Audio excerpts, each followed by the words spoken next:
Na Prever FM, você começa o dia bem informado. Entrevista. 7h03, voltamos com o primeiro jornal na Prever FM e estamos recebendo aqui o gerente da CPFL local, o Marcos Graciano. Marcos, satisfação em tê-lo aqui, bom dia. Bom dia, Márcio. Bom dia a todos os ouvintes, satisfação é minha, é um prazer estar aqui representando a CPFL Paulista, né, e comentando um assunto aí que é bem comentado na cidade de Botucatu. Então o prazer é meu, muito obrigado aí pelo convite, tá? Você é recém-chegado em Botucatu, né? Isso, eu sou recém-chegado, tô morando aqui há 6 meses, confesso assim, senti total diferença da região de onde eu venho. Você veio de onde? Eu vim de Araraquara, Márcio. Araraquara. Tá. Conheço bem essa cidade também, viu? Muito boa também. Muito boa. Quente, bastante quente. Quente, né? Essa é a maior diferença, né? Botucatu totalmente diferente aí a questão climática. Os problemas são os mesmos? A reclamação que chega até a CPFL são as mesmas ou não? Ô Márcio, é bem diferente, né? Ali a questão geográfica das regiões, então tem problemas diferentes. Mas quando se trata de energia, né, a gente olha como um todo, então o que acontece aqui também acontece lá. Às vezes a rede é um pouco mais robusta aqui, não lá. Lá tem uma outra particularidade que aqui não tem. Então assim, a CPFL tem investido muito, né, para ter energia de qualidade e melhorar ali para os nossos 5 milhões de clientes. E nessa época do ano que nós estamos vivendo, inclusive com a quantidade de chuvas além do esperado, né? Para esse ano de 2025, mas com uma previsão já, fenômeno Laninha, quantidade de chuvas no hemisfério sul e tudo mais, a CPFL está preparada para tanta demanda? Muito boa a sua pergunta, Márcio. Os clientes têm dúvida, né, nessa questão aí, como que é o planejamento da CPFL. Eu posso dizer assim, a CPFL Paulista, ela tem um planejamento em situações climáticas, né? Nós temos um plano de contingência, essa é a verdade. A gente pode ver aí no último dia 23, que tivemos a ocorrência aqui em Botucatu, com muitas quedas de árvores, né? Nós temos percebido que a rede tem suportado bastante. Isso é muito positivo, né? É através dos investimentos, através do trabalho em campo. Tá? Então a CPFL tem aí colocado melhoria, né? E a rede suportou bastante. Tá? Então isso é muito positivo. E o plano de contingência, o que muitos clientes munícipes aí nos questionam, mas quando chove acaba a energia, tem equipe o suficiente? Sim, nós temos equipe, nós alocamos equipes de outras regiões, isso tem ajudado bastante com a eficiência ali na volta da energia. E é comum que as pessoas acabem ligando para a CPFL, né? Entrando pelo WhatsApp, enfim, nos contatos da CPFL reclamando, né? Exatamente, né? E isso é importante para nós, para que nós tenhamos ali o protocolo. O mais importante é quando tiver qualquer ocorrência ali com a fiação, com a energia, né, o munícipe, o cliente, ele entra em contato no nosso canal de atendimento, WhatsApp, aplicativo, no 0800 010 1010. Também temos o nosso site www.cpfl.com.br e abra o protocolo. Através do protocolo, né, a equipe toma o conhecimento ali do circuito, da região, do bairro que está com a falta de energia. Em caso de uma forte chuva, quanto tempo demora geralmente para a energia restabelecer? Muito obrigado, Juliana, pela sua pergunta. Isso tem muitos questionamentos sobre isso, só que assim, a gente não tem um prazo, né? Quando se fala de prazo, a gente tem que cumprir. E depende da gravidade da situação, a gente tem uma previsão. Em área urbana, né, a previsão geralmente ela é de 4 horas, podendo ocorrer variações. E na área rural, a previsão ali é de 8 horas. É claro que em uma eventualidade assim, nós temos as equipes de contingência e nem chega aí a cumprir essa previsão. Restabelecemos até antes aí dessa previsão estabelecida. Quando tem mau tempo, assim, qual é o principal motivo de queda de energia? São raios em torres de transmissão? É cabo rompido? Qual é a maior causa? Ellen, bom dia. Bom dia. O nosso maior desafio aqui, pelo menos na região, são árvores na rede. Tá? Então isso tem impactado bastante nos últimos eventos climáticos. Então a árvore acaba caindo sobre a nossa rede, né? Infelizmente ainda é exposta e danifica ali o circuito, às vezes cai em cima de um alimentador. Então isso tem sido o maior desafio. Claro, a CPFL já tem um planejamento em conjunto com a prefeitura, Agradeço aqui também a Prefeitura de Botucatu, que tem nos apoiado bastante, a Defesa Civil, o Corpo de Bombeiros. E esse plano de contingência da CPFL engloba todos esses setores, todos esses órgãos aí que trabalham em parceria com a CPFL. Tá? Então, em um evento climático, nós temos o nosso plano de contingência e a maior ocorrência aí, infelizmente, são árvores na rede. O que falta, Marcos, na sua opinião? Um melhor planejamento com relação a saber que aquela árvore, a fiação está passando por aquela árvore cresceu e ela está precisando de uma poda consciente e tudo mais, para evitar que esse tipo de problema. Porque fortes ventos, fortes chuvas, atrito da árvore com a fiação, é provável que aconteça realmente um acidente. O que falta, no seu entender? Um melhor planejamento por parte da prefeitura, o tipo de árvore, enfim. E quem é o responsável pela poda? É a CPFL ou a prefeitura? Perfeita a colocação, Márcio. Aqui em Botucatu, né, a prefeitura tem, como eu informei, tem nos apoiado bastante.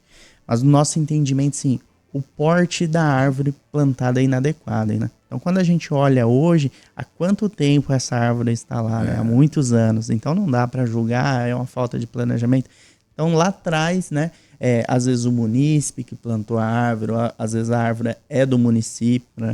Então, ela acaba ali, uma árvore de grande porte embaixo da rede. Isso nos tem aí chamado muita atenção e prejudica em eventos climáticos, tá?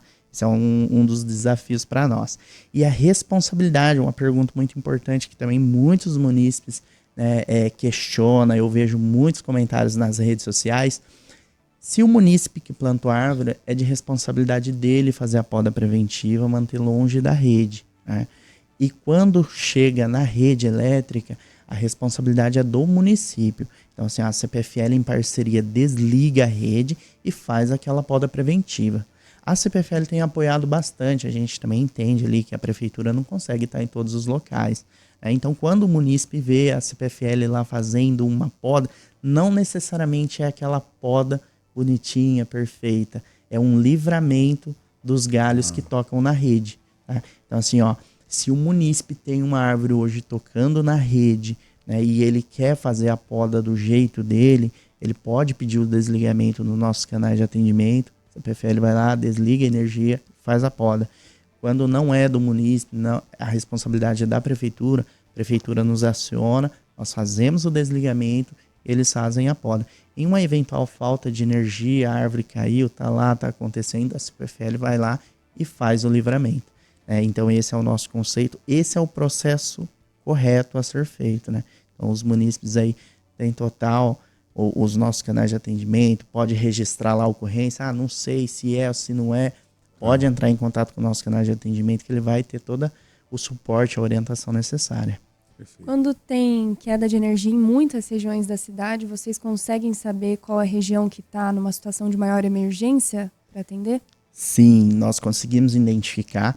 Por exemplo, tem região que tem hospitais, escolas, e o nosso sistema, ele tem essa identificação. Então, quando um circuito ali com grandes quantidades de clientes ficam sem energia, quando um deles reclama, o nosso sistema já acusa ali a quantidade de cliente e isso já cai como prioridade para nós. Então, no eventual situação climática de falta de energia coletiva, a CPFL sempre prioriza, claro, os órgãos que tem ali hospitais, asilos e também aquele circuito com maior número de clientes que a gente chama daquela falta de energia coletiva. Então, a prioridade nossa são as coletivas, né? E em circuitos ali que tem escolas, asilos, hospitais. Ô Marcos, já deu para perceber nesse pouco tempo que você está em Botucatu que nós temos, de repente, uma região mais problemática que exige um cuidado maior, ou a rede elétrica de Botucatu, ela está quase que 100%?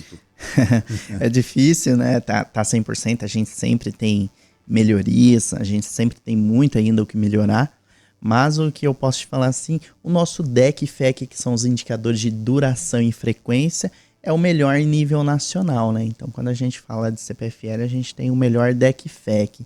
Isso é muito positivo, não necessariamente que nós não tenhamos problemas aqui, claro, né?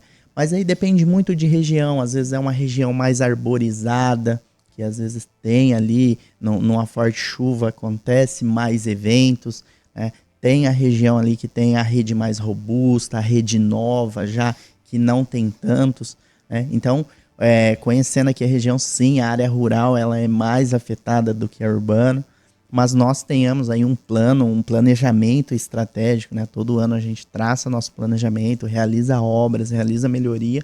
E é claro, o melhor dos cenários é não ter nenhum assim bairro, nenhum Que bom seria, circuito, né? Que tenhamos problemas todo dia. Mas a gente sempre olha assim, busca ali as melhorias, nós atendemos o cliente, né? Entende a situação ali e tenta fazer sempre o melhor aí para não só para Botucatu, mas para toda a região oeste aqui. A gente recebeu ano passado, inclusive, algumas reclamações com relação a alguns bairros numa escuridão total, né? E aí vem o questionamento. É responsabilidade da prefeitura, é responsabilidade da CPFL, se é em praça, a responsabilidade de quem é, enfim. Agora com a sua presença aqui a gente vai tirar essas dúvidas. Essa questão é iluminação, Márcio, a iluminação pública, é isso que seria a escuridão? Isso. Aqui em Botucatu nós temos 26 mil pontos, né, de iluminação pública. 7 mil pontos são LED, que são a lâmpada mais clarinha, né? E de responsabilidade da CPFL é aquela lâmpada a vapor de sódio, que é aquela amarelinha mais antiga, né? Tá. Então, os pontos que são amarelinha, de sódio, é responsabilidade nossa. O munícipe ele pode entrar em contato no nosso canal de atendimento, fazer o protocolo, né? Abrir o protocolo. Dentro do prazo regulado, nós vamos lá e fazemos a manutenção. Agora, quando é LED, que já foi trocada, já é a lâmpada ali mais nova, a responsabilidade é com a prefeitura do município. Tá? Então, aí ele pode procurar os canais do órgão responsável, né, da prefeitura, também abrir a reclamação.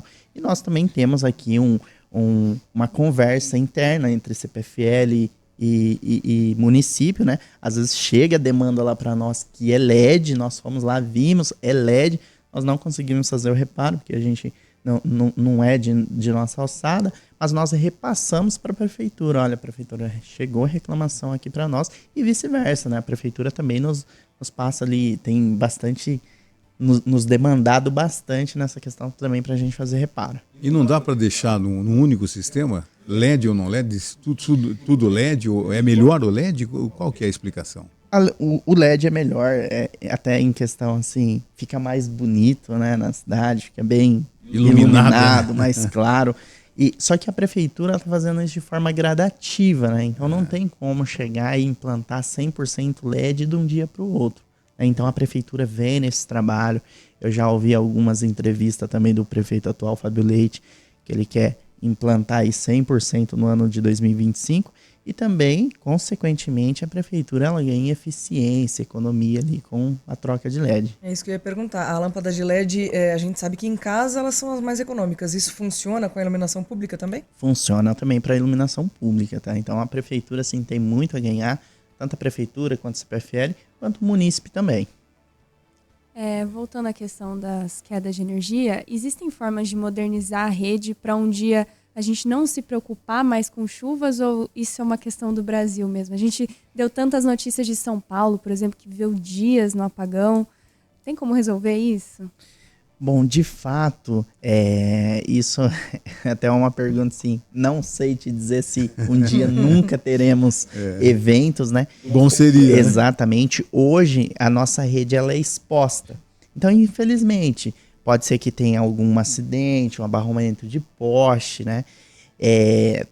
Muitos me perguntam assim, mas e se colocasse de forma subterrânea? Aí eu me pergunto, e se acontece um evento igual aconteceu no Rio Grande do Sul, que alagou? Quanto tempo a gente vai ficar sem energia? Então, assim, são estruturas do nosso país, né? Será que a estrutura suporta? Será que não? É claro, a CPFL já tem um setor que estuda as redes subterrâneas, então pode ser que no futuro eu consiga te dar aí mais clareza nessa resposta. Então, assim, hoje a gente não consegue ter essa previsibilidade, né? Mas sim, já se estuda aí uma melhor qualidade para o futuro. O Marcos, quando a gente faz uma reclamação à CPFL e vai atender aonde? Campinas que atende? cai para a nossa central de atendimento, né? Então, quando o cliente ele entra em contato com o 0800, nós temos 3 call centers, né? Hoje tem um call center que fica locado em Ourinhos, um em Araraquara e o outro em Indaiatuba. Tá? Quando ele abre esse evento, cai para a nossa central, que é o Centro de Operações lá em Campinas, e o Centro de Operações despacha para as equipes das cidades reclamadas, né? Então, a CPFL hoje ela tem uma base em cada cidade.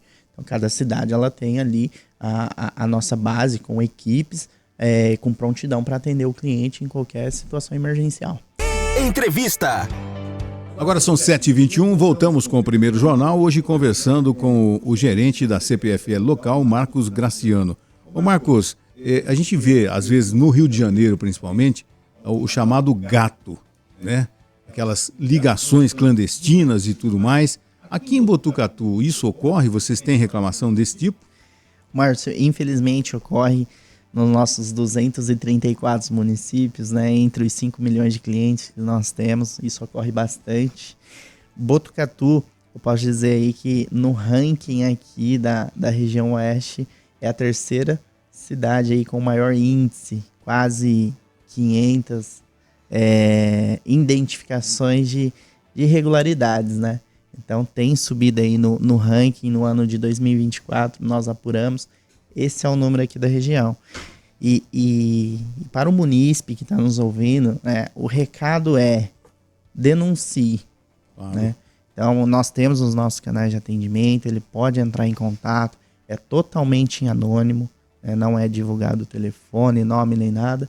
E isso ajuda com que nós tenhamos eficiência ali na localização da irregularidade e atuamos aí de forma preventiva, de forma correta, né, para eliminar aí essa situação que tem nos afetado bastante. Aliás, só completando, né? Aliás, assim, qual que é a penalidade para a pessoa que for identificada fazendo essa ligação clandestina e quais os riscos que se corre numa ligação clandestina? Muito boa pergunta, Márcio. Essa parte do risco, para a CPFL, o nosso maior valor é a segurança, né? Claro. Então, a identificação ali da irregularidade, nós temos em primeiro momento, não é uma forma segura mexer na nossa rede, né? E a punição ali quando a gente identifica uma irregularidade, vai todo um time nosso, né? Recolhe ali o medidor, leva o medidor para o laboratório, né? Pega ali o histórico, quanto que deixamos de arrecadar, e isso depois é repassado ali em contas futuras para que ele efetue o pagamento dessa cobrança, né, desse valor que deixamos de arrecadar. E fora também que é um crime, né? Então, quando a gente fala aí de furto de energia, isso é crime, ele pode responder ali com os órgãos competentes depois. E a forma de identificar uma ligação clandestina para o munícipe, né, a pessoa comum, seria justamente um aumento significativo na conta repentino, ou tem outras formas dele identificar isso? Temos outras formas, tá, Ellen, de identificar, mas sim, o consumo, às vezes nós olhamos ali o porte de uma estrutura, às vezes é uma empresa, uma casa, nós identificamos, olha, aquele local ali não é para ter esse consumo de fato. E nós temos as nossas inspeções. Então, através das inspeções, que são equipes especializadas, eles vão até o local, identificam e atuam. Tá? Então, assim, o munícipe que vê qualquer movimento diferente, desconfia, eles podem nos acionar, tá? Nós temos equipes especializadas para fazer essa identificação e corrigir essa situação desagradável. Vocês recebem casos de acidentes elétricos aqui na cidade? Na cidade em si, graças a Deus, nós não temos recebidos, tá? Mas assim, nós temos o nosso site www.guardiãodavida.com.br. Para a CPFL, segurança é inegociável, né? Tem até uma frase assim que o nosso presidente usa bastante. Nenhum resultado nos interessa se não for de forma segura, né? Então, esse site é um site intuitivo, nós temos vários projetos, Guardião da Vida nas escolas, e esse site ele ali demonstra, por exemplo, hoje a gente tem muita situação, eu vou pintar minha fachada lá no centro, ou vou podar a minha árvore. O que é o certo a se fazer quando está próximo à rede elétrica? É desligar para executar o serviço com segurança e não ter nenhum acidente. Então isso evita. Sim, tem regiões que registram sim acidente, aqui em Botucatu ainda não presenciei, espero não presenciar nenhum caso, tá? Mas nós temos esse site que dá o direcionamento correto para o cliente fazer o serviço de forma certa. Ô Marcos, de repente a pessoa está lá em casa, família, os filhos, pediu aquela pizza no sábado à noite, começou a mudar o tempo, começou a chover, eles estão assistindo uma série na TV, apagou, acabou a energia, voltou, apagou, voltou, e de repente a televisão queimou. Ele vai reclamar com a CPFL, com o São Pedro, como é que ele faz? Bom, muito boa pergunta, Márcio. Eu trabalhei no call center e confesso assim, ó, eu pegava inúmeras situações, né, onde ali que o cliente ele não abria o protocolo conosco. Então hoje qual que é a orientação, né? Formou o tempo ali, a luz dele piscou, ou acabou a energia de fato, ele abra um protocolo conosco. Depois que ele tiver certeza, danificou minha geladeira, danificou minha televisão, ele tem esse protocolo do evento que ele criou no dia, né? E ele entra com o pedido de ressarcimento. Nós temos todo um time por trás que vai analisar, vai pedir laudo, vai pedir orçamento, e sim a CPFL ressarce, né? Devido ali qualquer eventualidade, caiu um raio na minha rede, queimou a fonte de alimentação aqui do meu aparelho, foi constatado. É importante ele ter o conhecimento do processo correto. Não adianta simplesmente assim, acabou a energia aqui, danificou a minha TV, depois de uma semana ele ligar lá, né? Não vai ter o registro ali do protocolo. É claro que não vamos ressarcir porque você não abriu o protocolo. Não é isso, tá? Mas é importante ele criar todas as evidências, né? Para ele ter ali no cadastro dele o registro e a CPFL possa ressarcir ele sem ali burocracia. Esse ressarcimento, ele acontece de forma rápida? Nós temos um prazo regulado, então tudo depende também do período que ele fazer a reclamação, né? Então quanto mais rápido, caiu a energia hoje, eu reclamei hoje, dentro do prazo regulado ali, que é de 30 dias, já vai ter uma análise, ele já vai ter um primeiro retorno, né? Aí o ressarcimento é subsequente, então depende muito de quando ele for respondendo para nós. Esse tipo de reclamação que eu acabei de citar aí, dei como exemplo, é comum? É comum, tá? Em todas as nossas regiões é comum. Nós temos vários pedidos, mas assim, não é o nosso maior ofensor. Tá. Além de eventos relacionados a chuvas, quais outros também podem ocasionar queda de energia? Hoje a gente tem muito aquela ligação, por exemplo, assim, nós temos um circuito ali que é comercial, um centro comercial novo, né? E às vezes a qualidade da energia ela não fica de forma 100% para todo mundo, que a gente chama daquelas ligações à revelia. Então hoje é sempre importante o munícipe ele ter o conhecimento, ele está entrando num imóvel novo, ou ele está se mudando para um imóvel novo, sempre declarar a carga de energia. Porque se ele não declara, vai impactar os outros dependendo dos equipamentos que ele tiver ali. Então vou dar um exemplo aqui, né? Às vezes você está ali numa sala comercial de advocacia, você tem uma cafeteira, um notebook, né? Um ar-condicionado. E às vezes aquela sala desocupa ali e entra ali um dentista, por exemplo, que tem um maquinário diferente, às vezes tem até um maquinário de raio-x, um exemplo aqui, né? E se ele não declara e utiliza a carga, por exemplo, do escritório de advocacia, ele vai impactar o vizinho, vai impactar o circuito. Então esse é um outro caso muito comum também, que às vezes acontece ali a má qualidade do fornecimento. E quando a gente identifica isso, muitas das vezes o problema é por não declarar a carga, e a CPFL tem que fazer toda a obra para poder sanar de fato. Então assim, é de extrema importância, né, ele ter esse conhecimento, que ele tem que nos declarar a carga, senão pode acontecer tanto um problema para ele, quanto para os demais clientes nossos. Da mesma forma, na lei do zoneamento municipal, se você abre clandestinamente no fundo da sua casa lá uma indústria, né, uma oficina que você use aparelhos elétricos, né, além da perturbação do vizinho, que a perturbação acontece mesmo que não seja à noite, qualquer hora do dia, uma lei de zoneamento não pode funcionar ali. mas ele colocou ali vários equipamentos e tal, isso vai acontecer uma sobrecarga e a gente vai ter falta de energia também. Exatamente, perfeita colocação, Márcio. Isso vai ter uma sobrecarga e também pode danificar os equipamentos, né? Às vezes ali, como você citou aí, é uma oficina, né? Tem ali equipamentos caros, elevadores, pode ser que danifique e quando nós, no processo de ressarcimento, isso pode ser identificado. Olha, foi danificado porque não estava utilizando a carga correta.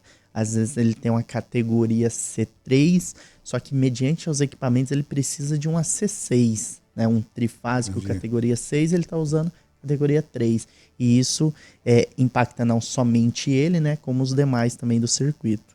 Você comentou de abrir protocolo e tudo mais, as reclamações, né? Digamos que um bairro inteiro fique sem fornecimento de energia por qualquer motivo.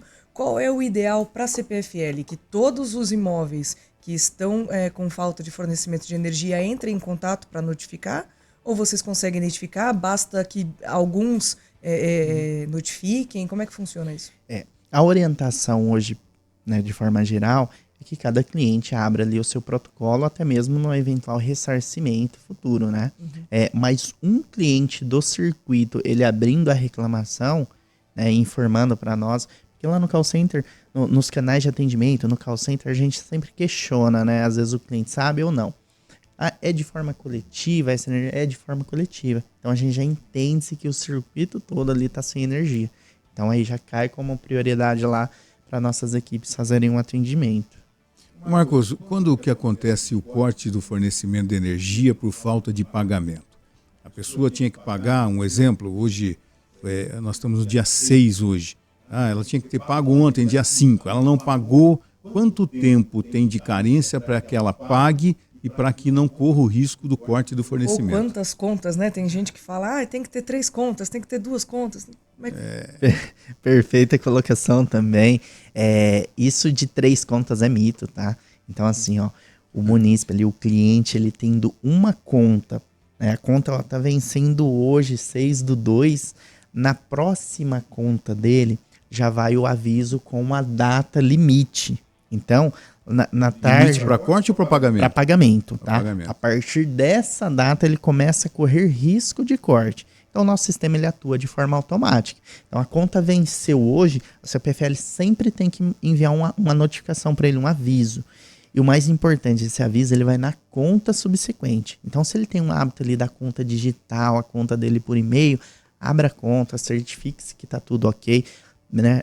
Assim, até para o entendimento aqui do ouvinte, do cliente, o munícipe, vai lá na tarja amarela, lá embaixo, lá informações importantes. Então, tem o débito vencido do dia 6, regularize até o dia 1, por exemplo. Então, assim, basicamente a conta venceu, 15, 16 dias depois ele já vai receber a segunda conta dele com essa informação, dando ali até o dia 5 do outro mês, então há cerca aí de 30 dias, né? 15 dias ele recebe o comunicado que está em atraso, depois de 15 dias ele começa a correr o risco de corte. Aí pode acumular uma conta, 2, 3, então é muito de forma automática do sistema gerar ali a ordem de corte. E na eventualidade de, né, ficou 2, 3 acumuladas, qualquer consumidor pode pedir a divisão, né, parcelamento dos Isso. débitos. Nos nossos canais, né, tem ali a opção,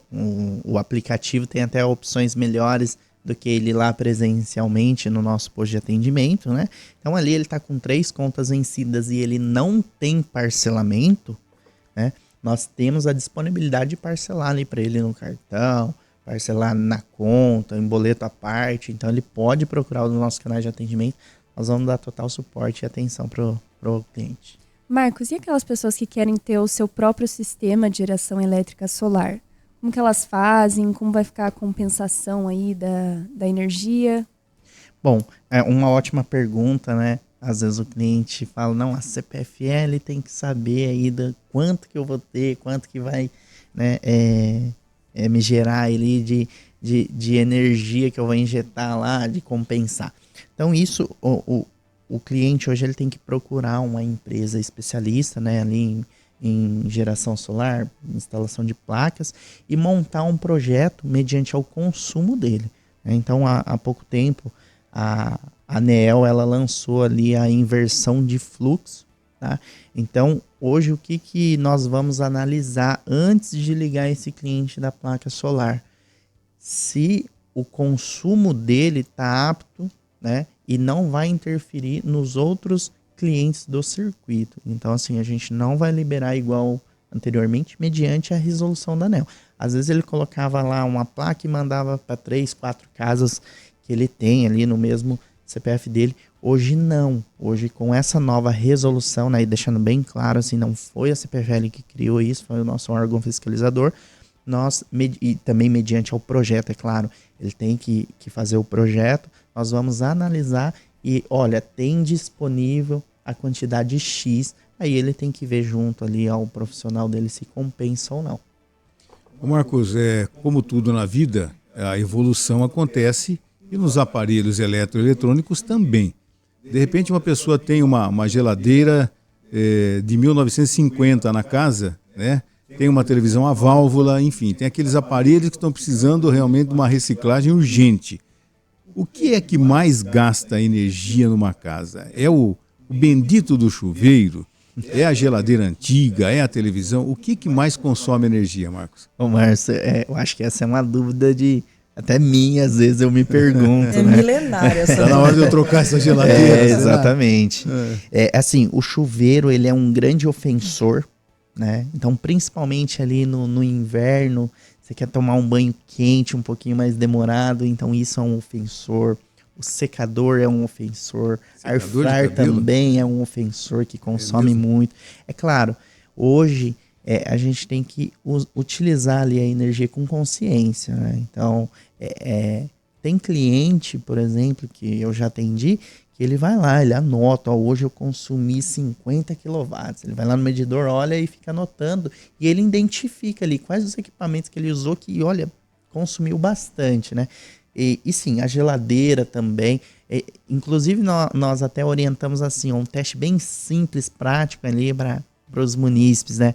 Não sei se a minha geladeira está gastando ou não. Pega uma folha sulfite, coloca na porta e fecha a porta. Se a folha se soltar facilmente, ele tem que chamar um profissional ali, dar manutenção na borracha da geladeira, ou até mesmo trocar aí a geladeira. É verdade, então, que a porta da geladeira gasta mais do que a porta fechada? Sim, a porta aberta ou não fechada adequadamente, ela consome sim um pouco mais. E geladeira não é televisão, né? É para abrir e ficar assistindo lá para ver o que tem lá dentro. Né? Não, a cada 5 segundos eu vou lá ver o que tem de novidade, mas eu não comprei nada, não tem novidade nenhuma.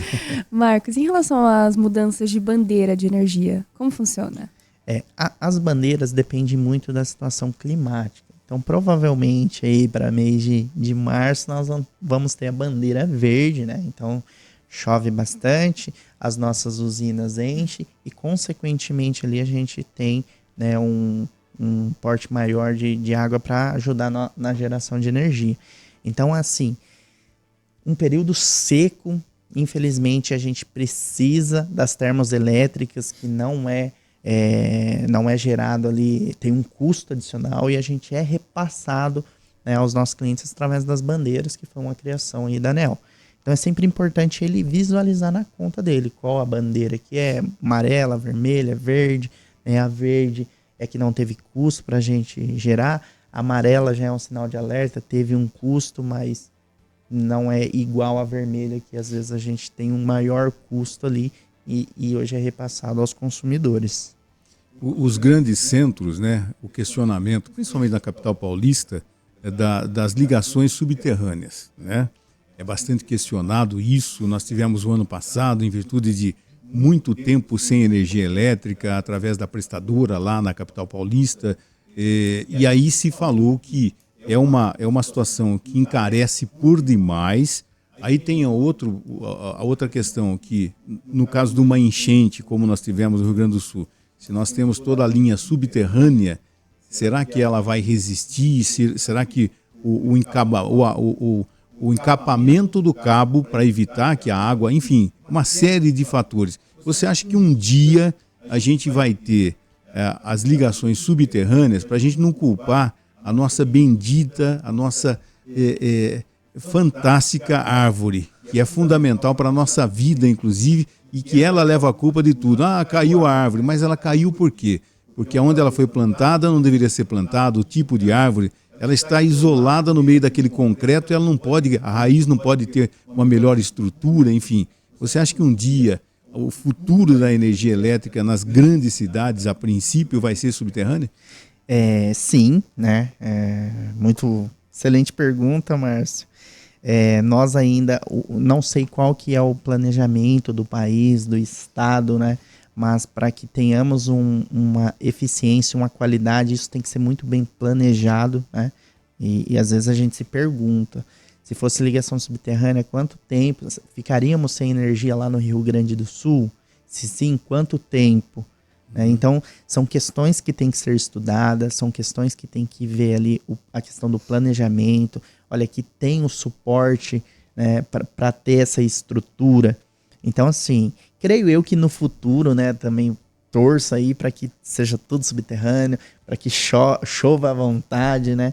E a questão das árvores, assim, ó, às vezes a árvore ali plantada inadequada na rede hoje, mas se não tivesse rede, fosse subterrâneo, será que ela poderia cair em cima de uma casa, de uma pessoa? Inclusive, assim, eu vi um vídeo esses dias, e é um vídeo real que aconteceu numa região nossa aqui, uma árvore caiu em cima da Munícipe.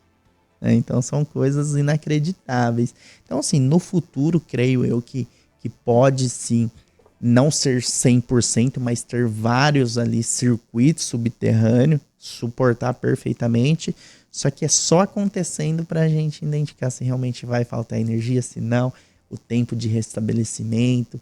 Então, assim, é algo ainda a ser desenvolvido, a ser estudado, para a gente tentar aí te dar todas essas respostas, Márcio. Inclusive aqui em Botucatu, talvez seja esse o vídeo, ali na Praça do Bosque, a Praça Emílio Peducci, um galho de uma árvore caiu na cabeça de uma pessoa que passava por ali. Sim, eu vi essa reportagem, né? Mas não, a árvore por completa mesmo foi na cidade de Itápolis, uma cidade da nossa região, da região ali de Araraquara. Eu vi, eu fiquei assim, nossa, chocante. Terrível. Ô Marcos, para a gente finalizar, não tomar muito seu tempo, o escritório físico da CPFL está instalado aonde e as pessoas devem procurar o escritório em que situação? O nosso escritório físico aqui em Botucatu fica ali na Rua Pinheiro Machado, 552. Ele é aberto de segunda a sexta-feira, das 8 às 16. Né? E o munícipe, é claro, hoje a gente preza ali pela facilidade, né, digital. Ele tem o nosso aplicativo CPFL Energia, que ali tem todos os serviços que tem lá no posto de atendimento, tem ali quase todos, né? Às vezes ele quer uma isenção de débitos, ele tá entrando ali no imóvel, tem débito lá, ele não vai assumir, aí sim ele procura o nosso posto de atendimento com as documentações, né, para isenção e faz a solicitação do nosso posto de atendimento. Em contrapartida, ele tem um aplicativo, ele tem o nosso site, tem o 0800 010 1010 que vai na conta de energia para ele, né? E claro, não quero ser atendido presencial, nós ficamos ali à disposição de segunda a sexta, das 8 às 16. Inclusive pedido de ligação presencialmente também? Pedido de ligação no aplicativo tem bem intuitivo, é muito rápido, ele pode fazer a solicitação, ele já valida os documentos por ali mesmo. Não, tem uma dificuldade, não gosta de fazer aqui de forma digital. A gente tem lá o nosso posto de atendimento, né? Temos nossos atendentes muito bem capacitados para atender ele de forma ágil. Marcos Graciano, muito obrigado por ter aceitado o nosso convite, ter esclarecido muitas dúvidas nossas e tenho certeza também dos nossos ouvintes. Vai ser convidado outras vezes e sempre que achar necessário, disponha da gente, viu? Claro, eu que agradeço aí toda a equipe, todo o time, a Rádio Prever aí. É sempre bom representar a CPFL Paulista, eu tenho muito orgulho de trabalhar na CPFL Paulista. Quanto tempo você trabalha lá? Já fazem 10 anos, que eu trabalho na CPFL e agora uma forma assim de vir a público, né, ouvir munícipe, tirar dúvida, isso é muito gratificante, eu amo fazer isso de forma genuína. E eu que agradeço o convite aqui, claro, vou aceitar sim das outras vezes que tiver a oportunidade. Muito obrigado a toda a sua equipe aqui, a rádio. Obrigado também, Márcio, aí pela parceria. E fico à disposição, tá? Se algum munícipe mandar qualquer demanda para vocês, a CPFL está à disposição. Você tem meu contato, tá? Pode compartilhar aqui com o time. Qualquer situação eu fico à aí à disposição de vocês. Muito obrigado, Marcos. Bom dia a você. Você ouviu Primeiro Jornal Previr FM.